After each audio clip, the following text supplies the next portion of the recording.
Bom dia, boa tarde, boa noite ou boa madrugada para vocês.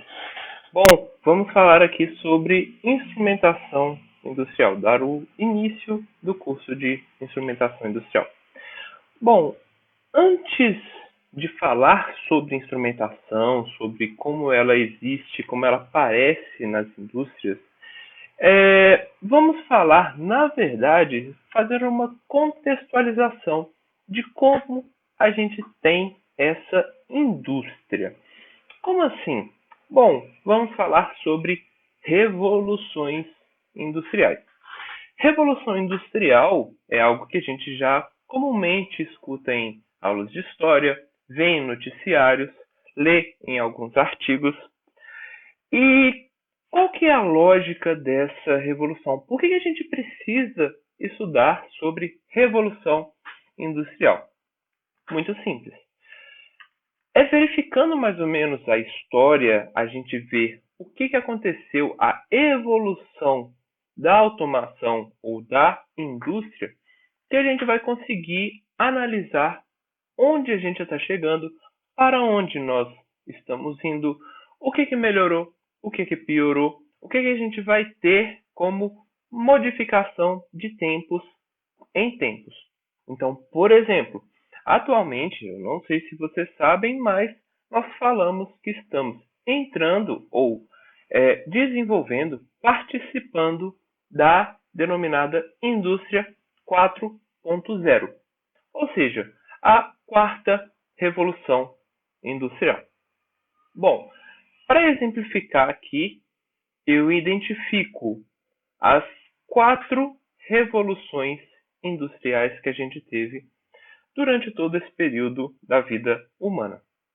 Bom, a primeira revolução industrial, vocês podem ver aqui, ela teve início por volta do ano de 1784.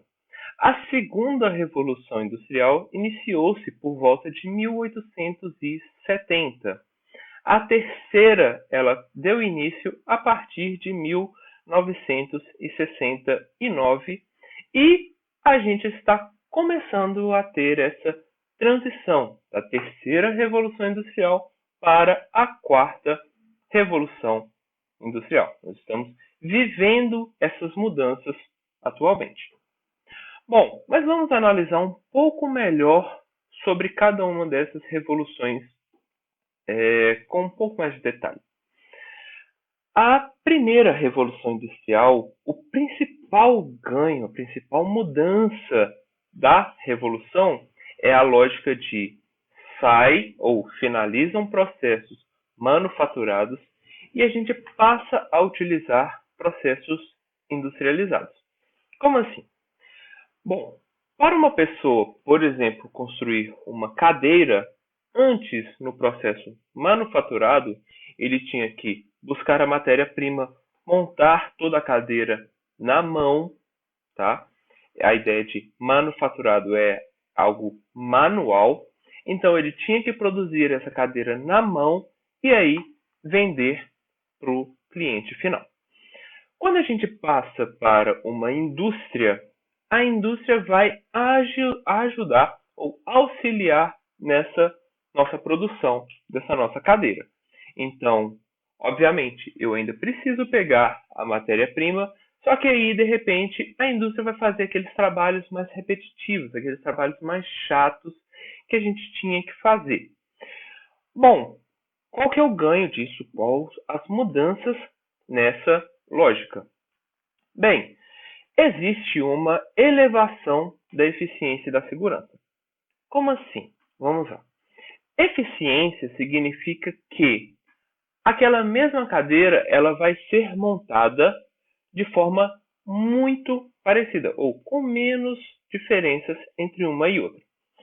Como assim? Olha, eu posso estar fazendo uma cadeira de forma manufaturada num dia que eu estou super feliz, super contente, a minha vida deu tudo certo e eu vou montar a minha cadeira naquele dia.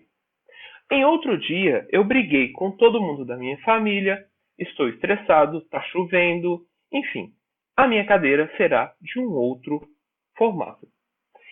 Ou seja, Quando a gente passa para uma indústria, a indústria vai ajudar a gente, auxiliar nessa produção. Então, a eficiência, as cadeiras, elas serão muito mais parecidas e elas terão um propósito, uma utilização melhor nesses casos. Então, vamos supor que no dia que eu estava triste, que eu estava bravo, eu fiz uma cadeira que ela duraria uma semana. Já a outra cadeira, no dia que eu estava feliz, ela duraria anos e anos. Então, a gente tem uma melhora na eficiência dos nossos produtos. Além disso, a segurança ela é muito maior quando a gente está numa indústria. Como assim? Olha, eu estou lá montando a minha cadeira, de repente entra uma ferpa no meu dedo e corta o meu dedo. Eu tenho que ficar parado por uma semana. Uma semana parado é muita cadeira que eu não estou fazendo. Quando a gente passa para a indústria, esse processo de corte poderia ser, por exemplo, automatizado, industrializado. Então, eu, pessoa, não vou precisar participar desse processo de corte. Ou seja, eu, porque o foco é na pessoa, a segurança da pessoa estará muito melhor garantida. Bom, além disso, existe uma redução do preço e uma redução do tempo de produção. Ou seja, como assim? Eu, manualmente, faria uma única cadeira por dia.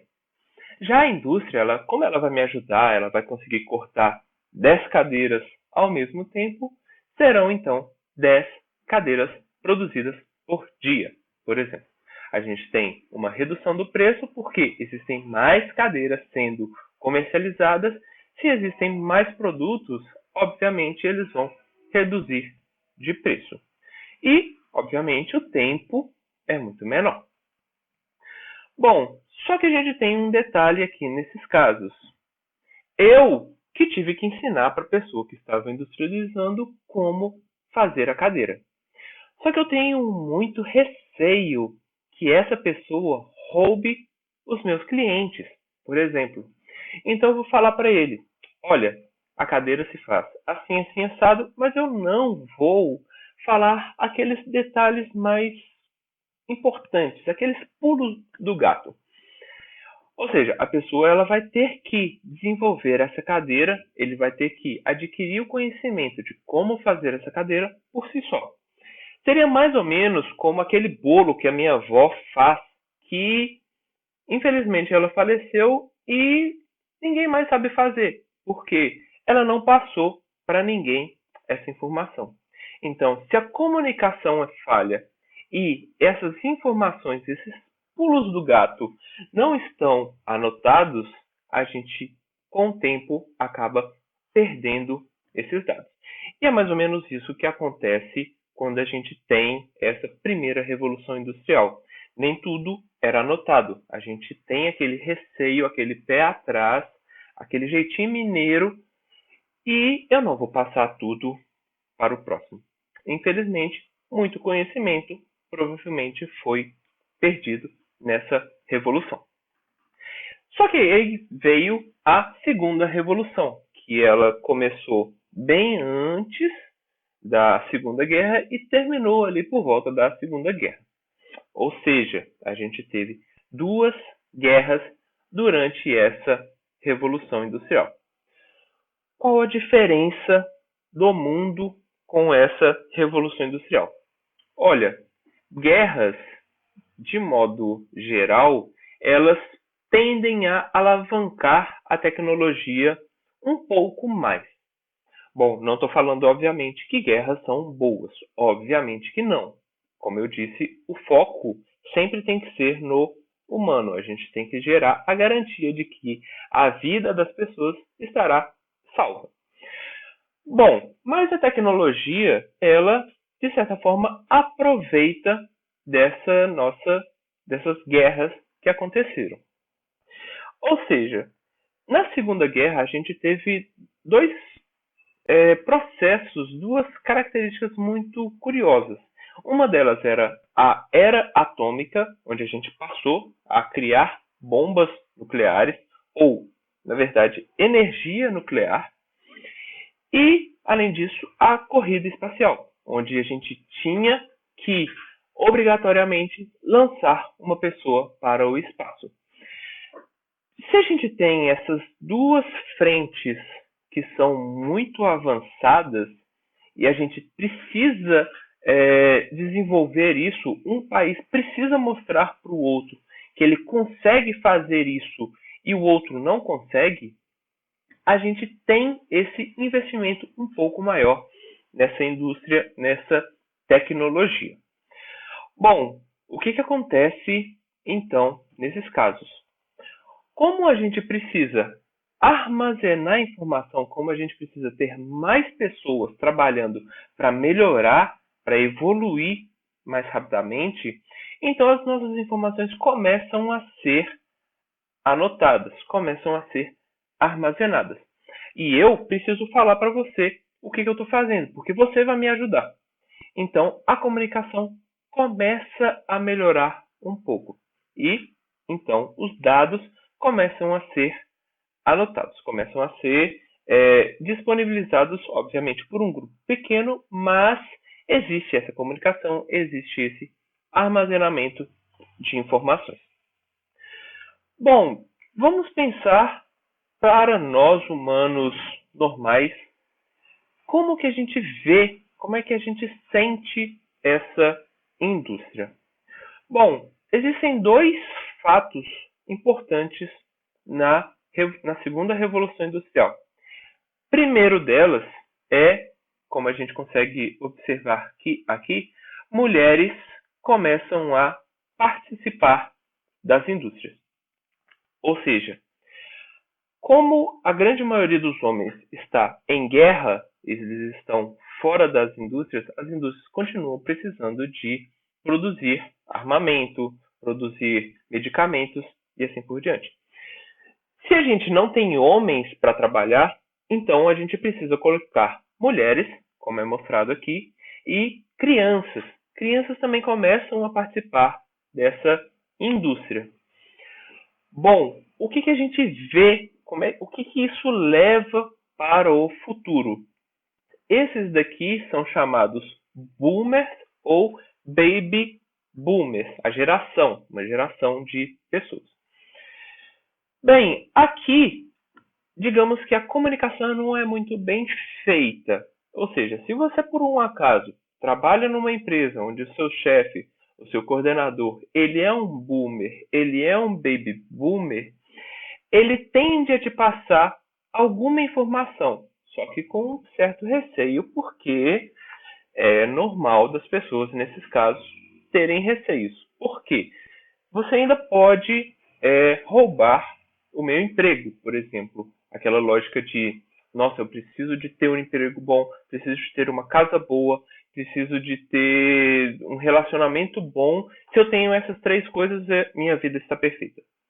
Então a gente ainda tem esse receio. Mas existe um fato muito importante de que, principalmente o fato de crianças estarem participando da indústria desde cedo, eles vão adquirir conhecimento desde cedo.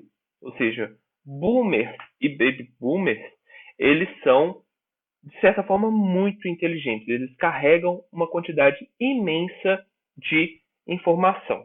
Informação que veio da guerra. Então, eles que começaram a construir, eles que tiveram que produzir a grande maioria das indústrias, porque eles estavam na guerra, nesses casos.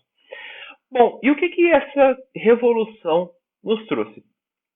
Coisas como aviões, trens, coisas que a gente vê, obviamente um pouco mais avançados, mas que a gente vê ainda hoje. Isso seria a segunda revolução industrial. E aí, com o tempo, nasce a automação, essa linda automação. Ela nasce a partir da terceira revolução industrial. O que mais vem dessa terceira revolução industrial? Perceba que coisas muito atuais, digamos assim, estão aqui para a gente sendo apresentadas pela terceira revolução industrial. Por exemplo, a eletrônica ou a eletroeletrônica, a internet, coisas que vocês não vivem, eu também não vivo, mentira, eu vivo, mas vocês não vivem sem. Fibra ótica, olha, isso daqui é da terceira revolução industrial, mas não necessariamente as pessoas possuem fibra ótica ainda. Então, é algo muito atual. Isso daqui é algo que está na vida da gente hoje. Bom, essa é a terceira revolução industrial. Mas se por um acaso vocês começarem a trabalhar, vocês forem para uma indústria, o que a gente percebe de fato? A gente verifica que essas indústrias foram construídas no passado, geralmente na Revolução Industrial anterior. Ou seja, nós estamos vivendo a quarta revolução. Só que a gente utiliza ou está adquirindo coisas da terceira. Então, como as indústrias foram produzidas na segunda revolução industrial, hoje, se a gente entra numa indústria, a chance é muito maior de que esses equipamentos, os equipamentos que são utilizados, sejam também da revolução industrial anterior, sejam produtos, equipamentos, digamos, um pouco velhos. Então, é muito comum vocês, se forem entrar numa indústria, vocês vão ter essa visualização muito fácil.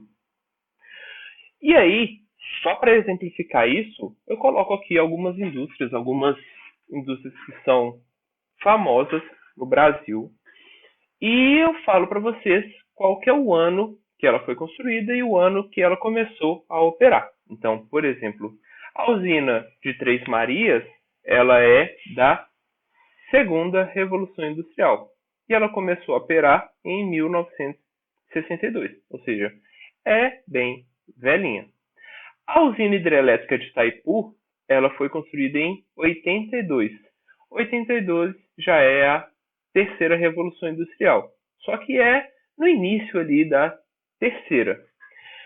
As usinas de Angra, a Angra 1, para ser mais específico, ela foi construída em 1971. E ela começou a operar em 1885. Ou seja, nesses cenários de construção, e mesmo que a gente precise aplicar alguma atualização de equipamentos, esses equipamentos, na grande maioria, vão ser ainda antigos, a partir de uma informação, de um conhecimento antigo. Bom, e aí a gente vive hoje a quarta revolução industrial. Mas vamos lá, o que é a quarta revolução industrial? Eu não estou sentindo nenhuma modificação em mim, eu não estou vendo uma modificação no mundo.